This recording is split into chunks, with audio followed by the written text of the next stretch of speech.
मी माझ्या मुलाला कधीच बाहेरचं पॅकेट फूड खायला दिलं नाही. जसं की सेरेलॅक्स, ते मी त्याच्यासाठी नेहमी घरीच बनवते. माझा मुलगा आता 2.5 वर्षाचा आहे, पण जेव्हा तो 7-8 महिन्याचा होता तेव्हापासून मी होममेड सेरेलॅक्स त्याच्यासाठी बनवून ठेवते. काजू, बदाम आणि अक्रोड भाजून घ्यायचे. त्यानंतर एक एक करून मकना, लापसीचा रवा, साबुदाणा, पोहे, कुरमुरे, चणा डाळ, रवा आणि गव्हाचं पीठ हे सगळं भाजून घ्यायचं आहे. तर मध्ये ड्रायफ्रुट्स लावताना मी त्याच्यामध्ये खारीकची पावडर पण टाकली आहे.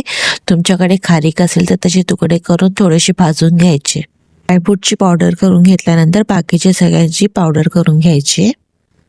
रवा आणि गव्हाचं पीठ बाजूला ठेवले कारण ते मिक्सरला नाही लावायचंय. बाकीच्या सगळ्या गोष्टी एकत्र करून घेतले, ते सोबत मिक्सरला लावून घेतलेत व बारीक बारीक मिक्सरला लावून घेतलंय मी.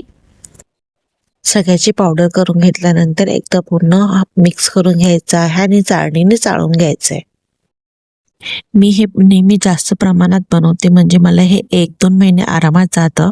बाहेरचं पॅकेट फूड देणं बंद करा मुलांना आणि घरी होममेड सेरेलॅक्स बनवा.